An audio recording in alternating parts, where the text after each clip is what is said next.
One of the biggest opportunities I did not get in my career was to hire a full-time employee under me. I would call it my greatest regret, but I didn't control it.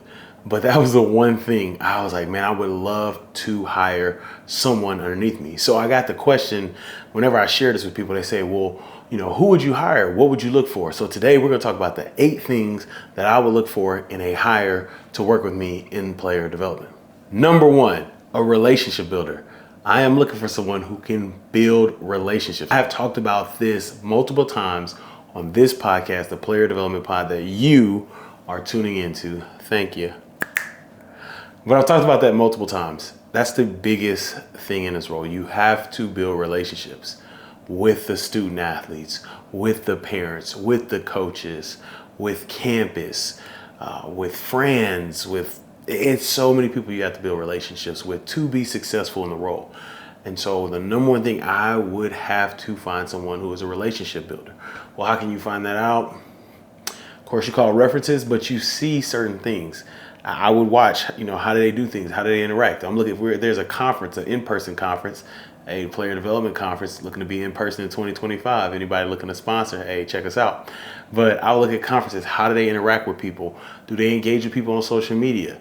When I call it references, hey, what relationships have you built? I would ask, you can tell if somebody can build a relationship or not just by asking, but you want to find someone who can build relationships. It is important. Very, very important. Asking someone, what do they think is important in a role? If someone says programming, it is, but I will look for relationship building relationships with the athletes, and then from there, enhancing their lives. And so relationship builder, that is the number one thing. You have to hire a relationship builder. All the other stuff can be taught in a sense. But relationship building, it can be taught too, but I want a genuine relationship builder. Someone who loves being around people, someone who loves building relationships, and who could build even, we don't talk about this a lot, challenging relationships. You got to build those too. You got to build them. You have to build relationships with everybody. It could be someone challenging as an athlete, a coach, someone on campus, but you still have to build to where it can be a working relationship. So number 1 would be hiring a relationship builder. Hello. Welcome to the Player Development Pod. My name is Ed Jones II, and I am your host and the founder of Beyond the Field, where we create impactful player development professionals and programs. I'm so thankful that you have joined me here on the Player Development Pod. And if this podcast has helped you in any way, please press the like button and share.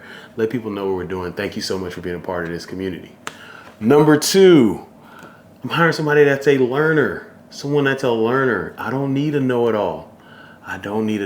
Now, will you bring things and share things that you do know to the group or to our team or department? Absolutely. But I want somebody who wants to learn. When you're building relationships with people, you're learning daily how they do things, how you communicate with them. I like lifelong learners, people who are going to conferences or going to YouTube University or whatever it may be, spending time networking with other professionals to learn different things. How can I communicate this better?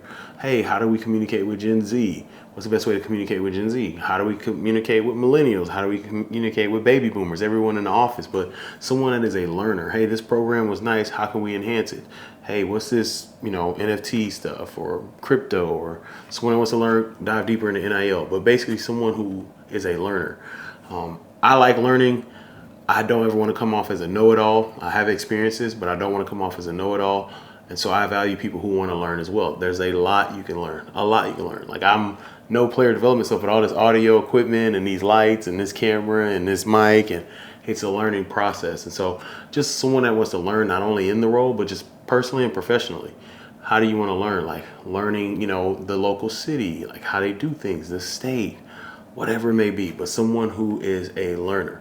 And speaking of learning, if you want to learn more about player development, I have some courses in the show notes. There's a self-paced course, and I'm kicking off my live cohort here in February, where I'll dive deeper into everything player development with those who are part of that cohort. So if you're interested in learning, there's information for you, courses I have in the show notes. Number 3, now from being a learner, I want somebody to be innovative. You've learned these things. You may have suggestions or solutions, like now let's innovate. Let's innovate. How can we make this better? This program that we've done every year that we will continue to do every year. If it's one of the big things I always wanted to touch every semester, at least twice a year, preferably if I had my choice 4 times a year, honestly 8 if I could, but the finances. How can we talk about financial education? How can we talk about different things that they need to know as far as finances as they grow, going from budgeting to maybe even talking about down payments, different things like that, financing, credit, whatever it may be. We're going to talk about this. So let's be innovative. We can't do the same exact thing. So having that person who is innovative, hey, this is the program you have, this is how we can do it differently. Maybe we can meet with this person on campus, or maybe we can meet with this person in the city, or maybe we can meet at this place on campus. But someone who's bringing a lot of innovation to what we want to do as a team.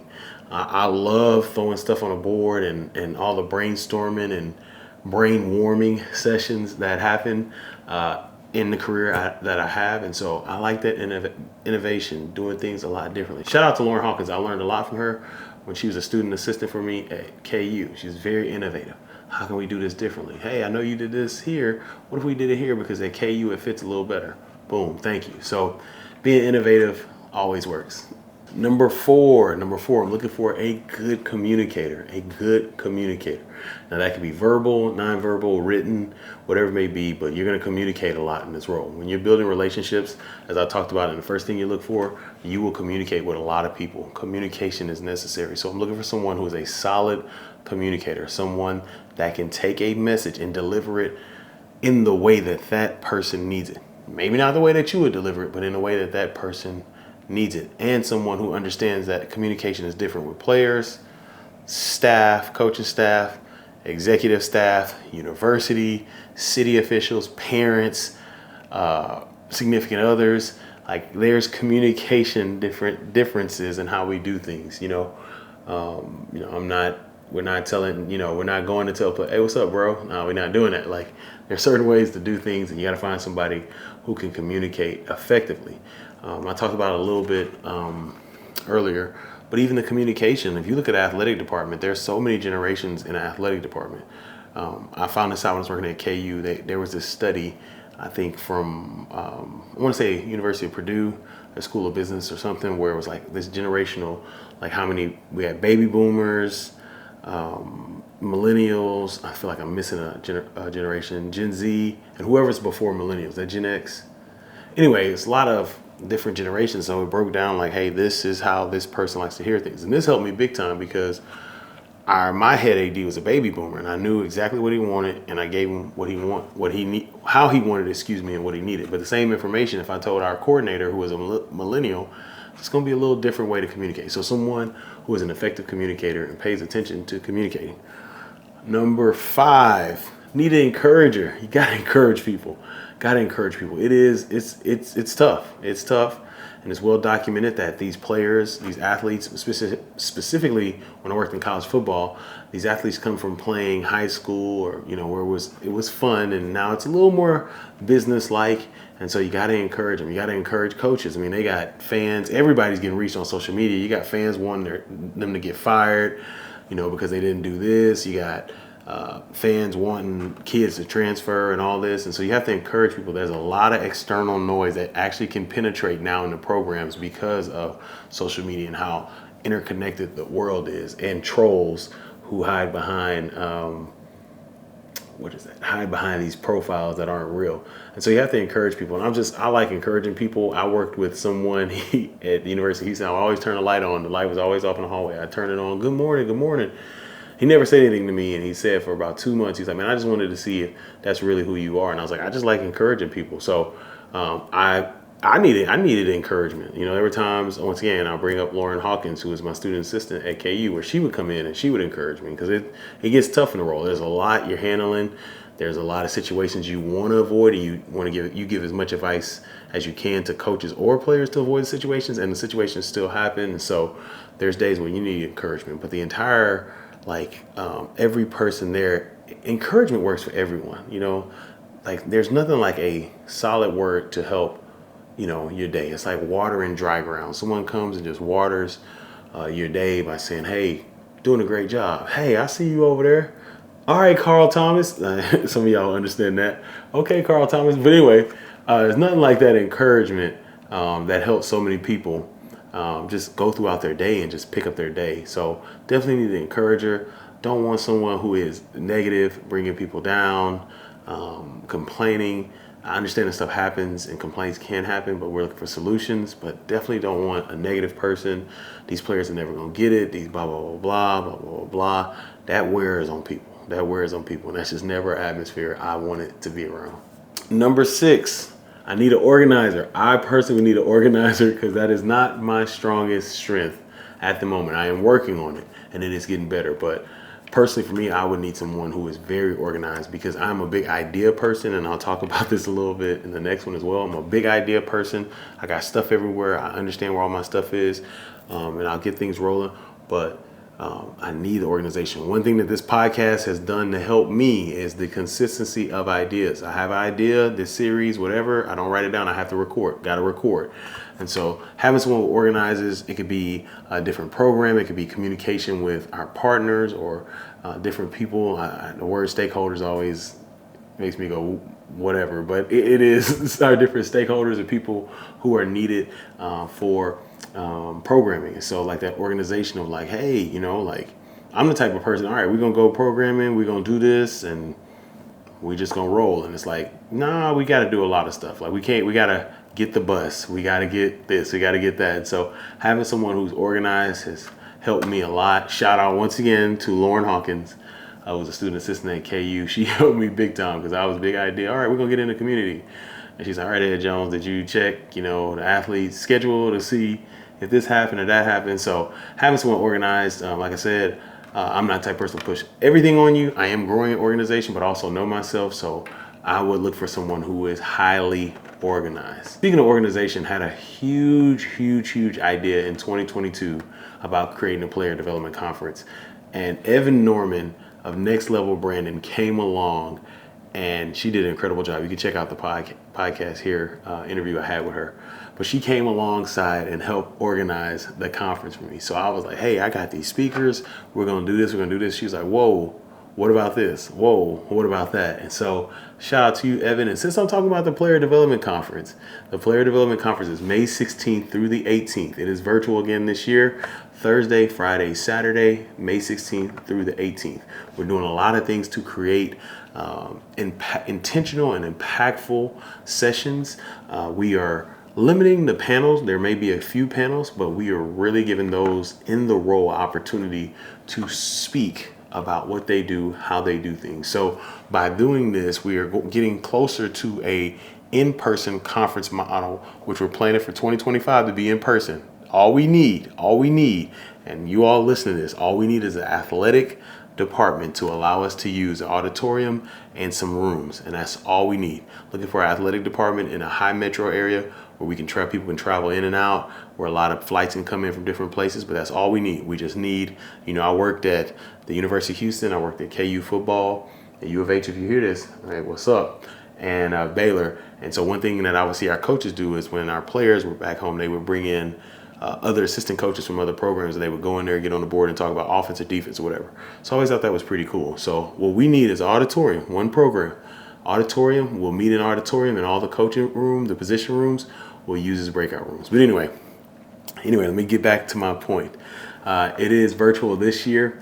And once again, like I said, we're doing in person or one speaker to get ready for the conference. So we have 6 confirmed speakers so far. We'll have 12 sessions. So we're halfway there. We're going to engage into more sports. So it's not just college football heavy, but we're engaging in more sports. I'm really excited because these speakers are going to be allowed to talk about different aspects about the player development, athlete development role. And since it'll be them talking, our attendees will have opportunity to connect with them by asking questions and having that follow-up, which I talk about, that follow-up of, hey, I was in your session, this is what happened. So I'm really excited about the conference. I'm so excited that Evan Norman and Next Level Branding is back to help organize this.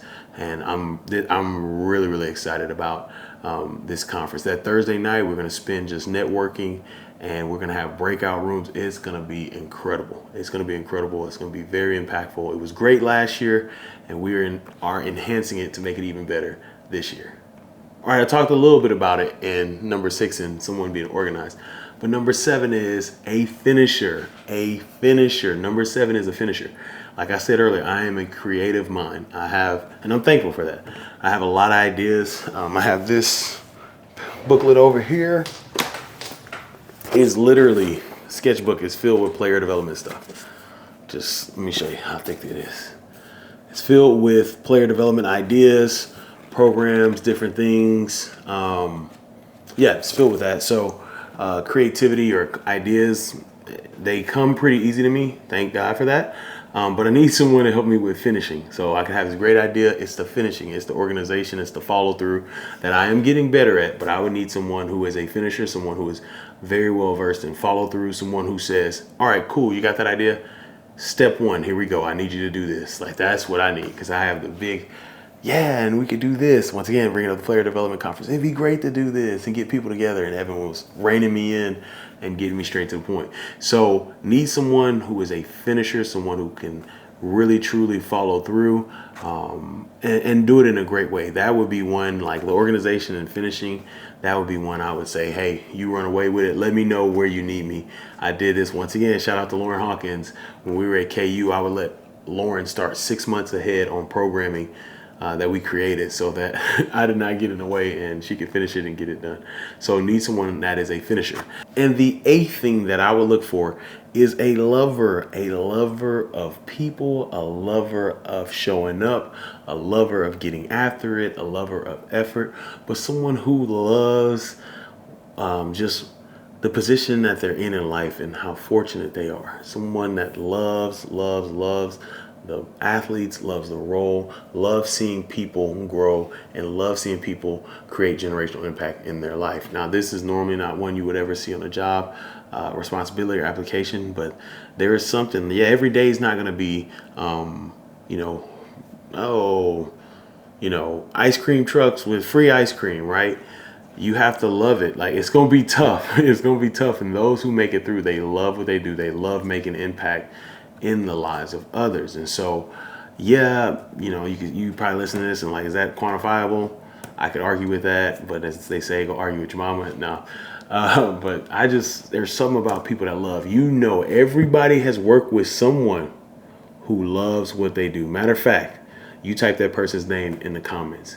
But everyone knows someone that loves what they do, loves showing up to help people, that just loves life. And you know the impact that person has on so many other people. So those are the 8 things that I would look for in a hire. Once again, I never ever got a chance to hire someone in a role. And, hey, my sports career is not done. If you check out the newsletter, you'll see me talk about some of that stuff there. The newsletter, please subscribe. But so that's that. Those are the 8 things that I would look for in a hire. Now we're going to transition and I'm going to talk about something that I think is very pivotal when talking about hiring and this hiring series we have going on right now in regards to player development. And that is college football may be your best bet. College football may be your best bet. In this podcast here, I talk about the massive growth of player development, and that's broken down from statistics on college football.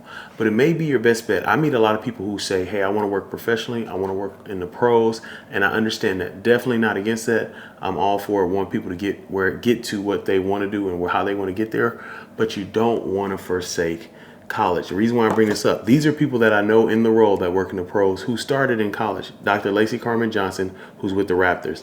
Dr. Lori Robinson, who's with the Ravens. Alexander Martin, who's with the Dolphins. Jess Gray, who's with the Detroit Lions. Sean Pugh, who's with the Detroit Lions. Josh Mariner, who's with the Arizona Cardinals. Austin Moss, who's with the San Francisco 49ers. Kayla Henderson, who's with the Miami Dolphins. Ashley Smith, who works at the NFL offices. Arthur Hightower, who works for the Los Angeles Chargers. Fernando Velasco, who works for the Atlanta Falcons.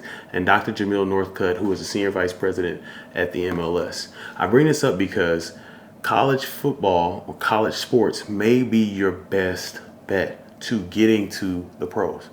I myself personally would love to work in the pros as well. But I understand that college is giving me the experience that I need. And college may give you the experience you need, and it may propel you to get to the pros. Check out what I talked about in a newsletter as well. Now for the tip of the week, goal setting meetings with players. Goal setting meetings with players. This one's pretty simple. Make sure you sit down with your players and have goal setting meetings. I had it with my freshmen when they transitioned in. And what we did was we had a 3-month goal, a 1-year goal, and a 5-year goal, and a lifetime goal. So 4 different goals. And you sit down with these goals and you tell them to write it down, and you put those dates in your calendar and meet with them. Goal setting meetings are important. I think they're necessary, and they will help you in the role. They help you keep players accountable to the goals that they've set. And I've actually seen them work very, very well. One player said he wanted to start. You know, he's a freshman, I want to start. And I said, what are you going to do? I got to watch film. I got to do this. He actually ended up starting. So that's that. My tip of the week is to set up goal setting meetings with your players. Well, that's the show for today. Thank you so much for tuning in. Those are the 8 things that I would hire. And you also heard why college football may be your best bet, or college sports can be your best bet. And you heard a player development tip of the week. You know what I'm going to say. Go out and create generational impact. Don't wait. Create that generational impact. When? Today. And check out these videos of a couple professionals I mentioned, Dr. Lacey Carmen Johnson, Dr. Lori Robinson, and Alexander Martin. You'll see them here. Have a good one. Like and subscribe.